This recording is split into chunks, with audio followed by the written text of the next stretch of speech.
Oi pessoal, eu sou a professora Bárbara Lousada de Ciências e hoje a gente vai falar um pouco sobre a puberdade e a adolescência, sobre cada uma e a diferença entre elas, ok? Primeiro a gente vai começar pela puberdade. A puberdade é um fenômeno biológico caracterizado por uma fase transitória entre o corpo infantil e o corpo adulto. Então aqui, ó, puberdade, uma fase transitória.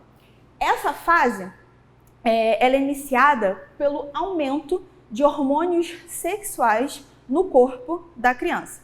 O que são hormônios? Hormônio é uma substância química que o nosso próprio corpo produz em alguma parte dele, libera na nossa corrente sanguínea e essa substância ela vai ter o papel de sinalizar para alguma outra glândula, órgão, tecido, né, em outro ponto do nosso corpo que algo deve ser feito, alguma função deve ser realizada.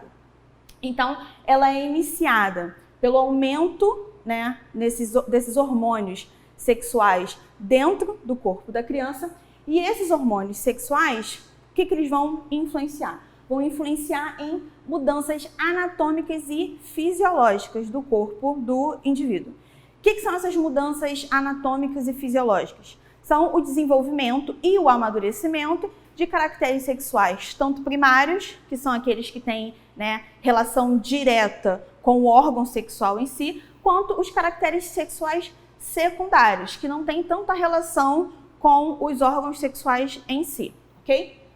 A partir dessas mudanças anatômicas e fisiológicas que acontecem no corpo do indivíduo, a gente tem um indivíduo, então, apto à reprodução. Então, a puberdade é uma fase transitória do corpo infantil para o corpo adulto que vai preparar o indivíduo para a reprodução, passando por diversas mudanças anatômicas e fisiológicas, ok? A gente vai ver exatamente como que isso acontece para os meninos, ou seja, como é a puberdade masculina e como é a puberdade feminina para as meninas, ok? Vamos ver cada hormônio e a diferença dos desenvolvimentos, dos amadurecimentos dos caracteres sexuais de cada um, ok? Começando pela masculina. Ela começa num lugarzinho, uma região do nosso cérebro, chamada hipotálamo. O hipotálamo, ele produz um hormônio, que é o hormônio liberador de gonadotropina, falei certo, ou também conhecido como GnRH, ok? Esse hormônio, ele vai ser liberado ali na corrente sanguínea e aí ele vai chegar até a hipófise. A hipófise, na verdade, é bem perto do hipotálamo. Os dois ficam aqui na região cerebral, tá? Mas aí o hipotálamo libera o GnRH e o GnRH vai atuar em cima da hipófise. Qual a mensagem que ele vai mandar para a hipófise? Hipófise produz outros dois hormônios. E é isso que ela vai fazer. A partir desse sinal, ela vai começar a produzir o FSH, hormônio folículo estimulante, e o LH, hormônio luteinizante. Aqui, quando a gente está falando de puberdade masculina, na verdade, reprodução masculina, né? Sistema reprodutor masculino. O LH ele também recebe um outro nome, ICSH, hormônio estimulante das células intersticiais. Mas vocês podem usar o LH aqui, que também tá certinho, tá? Então, a hipófise vai produzir o FSH e o LH, e esses dois hormônios vão ser liberados, mais uma vez, na corrente sanguínea. Eles vão percorrer o nosso corpo, e quando eles chegarem no local onde eles devem realmente atuar, as células daquele local vão reconhecer esses hormônios, vão começar a agir. Que células são essas? As células que estão nas gônadas. Gônada masculina, os testículos. Então, o FSH, ele vai atuar estimulando a espermatogênese, que é o processo pelo qual o corpo do homem produz os seus gametas, né? Produz as suas células sexuais. O FSH, então, vai agir lá na parede, naquelas células da parede do túbulo seminífero, que é onde tem a produção dos espermatozoides. Então, ele vai atuar lá.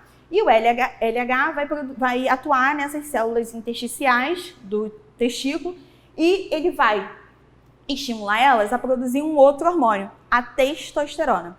Esse outro hormônio, testosterona, ele vai ser novamente liberado na corrente sanguínea, vai percorrer todo o corpo do menino e, chegando nos pontos alvo, as células vão reconhecer ele e vão ser, né, mudadas, vão começar a fazer uma função. E aí os caracteres sexuais, a testosterona, vai atuar desenvolvendo ou amadurecendo esses caracteres sexuais aqui. Eu separei entre primários e secundários. Os primários, como eu tinha falado, eles estão diretamente relacionados ao órgão sexual. Então, quando a gente fala de caracteres sexuais primários, em homens, a gente está falando no aumento do pênis, no aumento do testículo, não só do testículo, mas também de outras glândulas que estão ali relacionadas com a produção de esperma, né? Então, vai ter também o desenvolvimento da próstata, desenvolvimento das vesículas seminais e a primeira ejaculação. Já os caracteres sexuais secundários, eu coloquei aqui embaixo, é o espessamento das cordas vocais. Então, a testosterona vai fazer com que as pregas vocais fiquem um pouco mais espessas. Quando o menino falar, né, quando ele liberar ar na tentativa de produzir um som, elas vão vibrar e por estarem mais espessas, elas vão vibrar de maneira diferente. Por isso que a voz dos homens é mais grave, né, é mais grossa do que a das mulheres. A gente tem o aparecimento de pelos, e aí esses pelos, a gente está falando tanto de região pubiana, quanto das axilas, aparecimento de pelos no rosto, né, certo? A barba, e o ganho de altura e musculatura. Junto com o ganho de altura, a gente tem aqui também o aumento de mãos e pés, tá? Até para ficar proporcional. Mas então é isso. O FSH, só esse finalzinho, vai agir lá nas células dos túbulos seminíferos, estimulando a espermatogênese, ou seja, a produção dos espermatozoides. O LH vai atuar lá nas células intersticiais, vai estimular ele a produzir a testosterona. A testosterona vai percorrer o corpo, chegar em cada célula-alvo, falar para elas se transformarem, para elas começarem a exercer função X. E aí a gente tem o desenvolvimento desses caracteres sexuais primários, relacionados ao órgão sexual e secundários, não relacionados ao órgão sexual, ok? Passando então para a feminina. Na verdade, o início delas é bem parecido, só se difere quando a gente chega aqui na gônada em si. Mas vamos lá, hipotálamo, região cerebral, produz o hormônio liberador de gonadotrofina. Esse hormônio vai agir na hipófise, mandar ela liberar FSH e LH. FSH e LH liberados, eles vão lá para os ovários, gônada feminina, ovário, certo? O FSH, ele vai ser responsável pela ovulogênese, ou seja, pelo amadurecimento do folículo ovariano que vai dar origem ao óvulo. E o LH, ele vai ser responsável pela ovulação. Ou seja, depois que seu folículo ovariano amadureceu, esse óvulo já está amadurecido, ele vai romper e vai ser liberado. Vai sair do ovário e vai lá para a tuba uterina, o processo que a gente conhece como ovulação. De maneira indireta, eles vão ser responsáveis também pela produção de dois hormônios que acontecem aqui nos ovários, que é o estrogênio e a progesterona. Então, a partir do momento que a gente está tendo a ovulogênese, o ovário vai começar a produzir o estrogênio. Esse estrogênio, se vocês se lembrarem do ciclo menstrual, ele vai ser responsável por começar a preparar o corpo da mulher para receber uma possível gravidez, certo? E aí, depois que rola a ovulação, aquele resto do folículo ovariano que fica para trás, o óvulo foi liberado. O que fica lá para trás forma aquele corpo lúteo, né, ou também chamado de corpo amarelo. Ele vai começar a produzir a progesterona, que vai dar garantia de que aquele preparo que o estrogênio tinha feito se mantenha para receber essa possível gravidez. Esses hormônios aqui, isso a gente ainda deu uma revisão de ciclo menstrual agora, hein?